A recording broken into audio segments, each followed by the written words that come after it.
सभी को मेरा नमस्कार। मैं डॉक्टर मनु। आप सबका मेरे चैनल में स्वागत है। आज मैं आपसे एक ऐसे टॉपिक पर बात करना चाहती हूँ जो बहुत कॉमन है और सभी के घरों में किसी ना किसी को ये प्रॉब्लम होती है। तो आज मैं बात करना चाहती हूँ खर्राटों की, मतलब कि स्नोरिंग। तो खर्राटे एक ऐसी प्रॉब्लम है जो किसी के घर में या किसी के रूम में अगर कोई खर्राटे मार रहा हो तो दूसरों की नींद जो है वो खराब हो जाती है।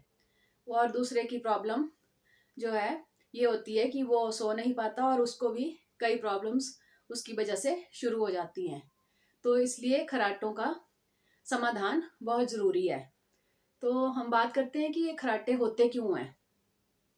ये जब हम सांस लेते हैं, जब हम सोए होते हैं और सांस लेते हैं, तो जब नींद की स्थिति में हमारे जो सारे मसल्स हैं, नेक के, गले के, जो हमारी जीभ है या पैलेट है या गले की मसल्स हैं, वो सारे जो हैं वो रिलैक्स हो जाते हैं। और इनके रिलैक्स होने की वजह से क्या होता है कि जो हमारी सांस की नली है, जहाँ से सांस हम अंदर और बाहर लेते हैं, वो टाइट हो जाती है, ऑब्स्ट्रक्ट हो जाती है। और कई बार जैसे किसी को जुकाम है, खांसी है और नाक बंद है, तब भी खर्राटे होते हैं। और कई बच्चों में जैसे टॉन्सिल्स होते हैं, एडिनॉइड्स बड़े होते हैं, या उनको भी जैसे साइनस की प्रॉब्लम हो जाती है, तो इसकी वजह से भी खर्राटे आते हैं, क्योंकि जो एयर का पैसेज है वो कम हो जाता है, ऑब्स्ट्रक्ट हो जाता है। उसकी वजह से जब भी वहाँ से एयर पास करेगी तो वहाँ के आसपास के जो रिलैक्स टिश्यू हैं वो वाइब्रेट करते हैं और उनसे जो है आवाज़ आती है।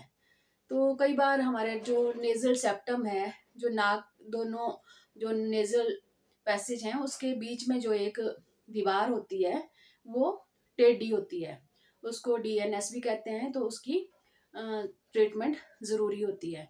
उसके साथ ही जैसे टॉन्सिल्स की ट्रीटमेंट ज़रूरी है, और एडिनॉइड्स बड़े हैं या खांसी जुकाम की वजह से और साइनस की वजह से अगर स्नोरिंग हो रही है तो हमें इसकी ट्रीटमेंट करवानी चाहिए।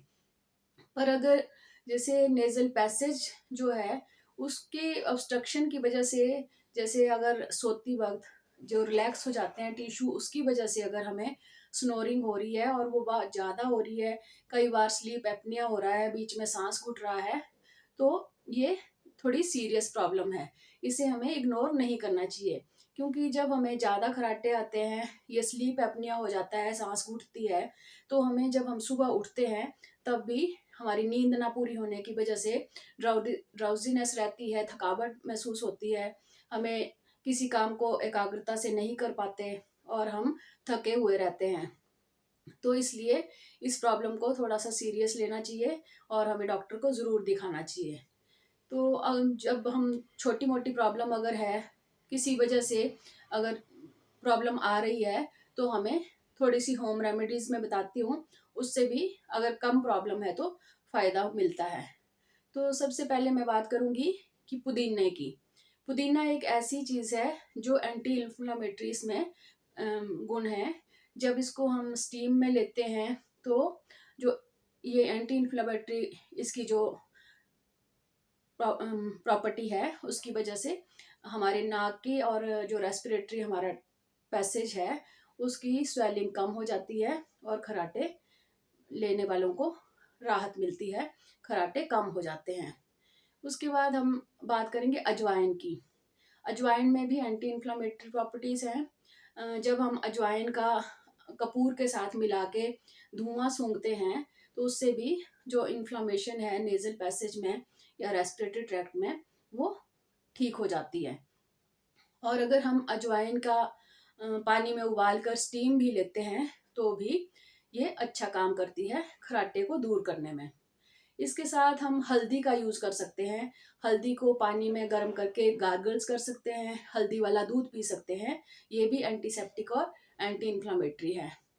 इसके साथ हम बात करते हैं ऑलिव ऑयल। ऑलिव ऑयल और शहद अगर हम आधा आधा चम्मच ले लें तो ये भी खर्राटे के लिए काफ़ी फायदेमंद है। उसके बाद हम बात करते हैं लहसुन की। लहसुन ऐसे भी रेस्पिरेटरी इन्फेक्शन के लिए बहुत अच्छा माना गया है। तो जैसे पुराने टाइम में जैसे ट्यूबरकुलोसिस के पेशेंट्स को भी लहसुन कल्प दिया जाता था, तो खर्राटों में भी इसका काफ़ी रोल है। हम रात को इसकी जैसे 1-2 कलियां पानी के साथ निगल लें तो खराटों में काफ़ी राहत मिलती है। और जो रेस्पिरेटरी ट्रैक्ट के इन्फेक्शन है जैसे खांसी जुकाम वगैरह, इनकी वजह से अगर खराटे आ रहे हैं उनमें भी काफ़ी रिलीफ मिलता है। इसके साथ हमें जैसे खराटे का कारण ओबेसिटी भी है। अगर मोटापा है तो जैसे नेक की मसल्स हमारी या फैट जमा हो जाता है, उससे जब हम सोते हैं तो नेजल पैसेज जो है वो कम हो जाता है, ऑब्स्ट्रक्ट हो जाता है, तो खराटे आते हैं। तो हमें जैसे अपने वेट को कम करना पड़ेगा।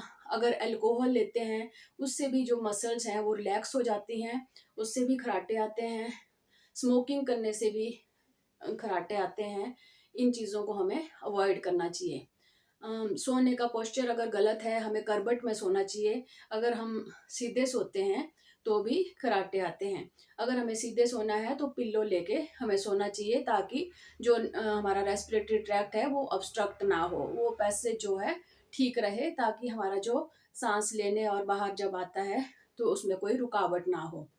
तो इस तरह कई चीज़ें हैं जिसकी वजह से हमें खराटे आते हैं। और ये थोड़ी सी जो मैंने ट्रीटमेंट, ये होम रेमेडीज़ बताई हैं, ये आप कर सकते हैं। अगर इसके करने के बाद भी आपको ये खराटे में कोई भी राहत नहीं मिलती और स्लीप एपनिया ज़्यादा होता है, सांस घुट रहा है और पसीना पड़ रहा है पेशेंट को, और अगर पसीना पड़ने के बाद और काम में मन नहीं लगता, एकाग्रता नहीं हो रही है, तो हमें डॉक्टर को ज़रूर दिखाना चाहिए। क्योंकि इनको इग्नोर करने से हमें कई प्रॉब्लम्स हो सकती हैं। हार्ट की प्रॉब्लम हो सकती है और हाइपरटेंशन हो सकती है और भी कई दिक्कतें हो सकती हैं। तो इसे लाइटली नहीं लेना चाहिए और हमें ज़रूर डॉक्टर को दिखाना चाहिए।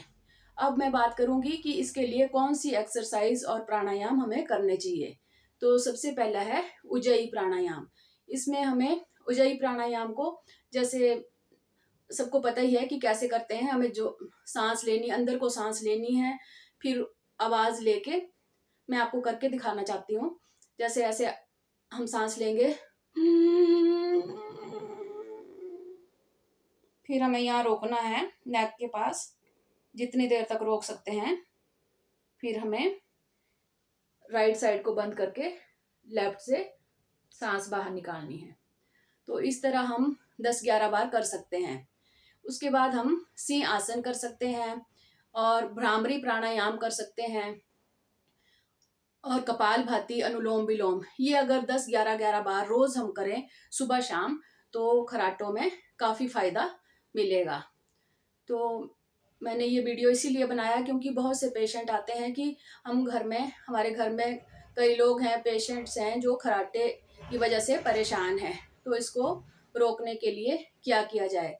तो ये छोटा सा वीडियो मैंने बनाया है। आपको कैसा लगा, और आपके आसपास भी कोई अगर ऐसा पेशेंट है तो उनको भी ये उपाय ज़रूर बताएं। और मेरा चैनल सब्सक्राइब नहीं किया है तो ज़रूर करें।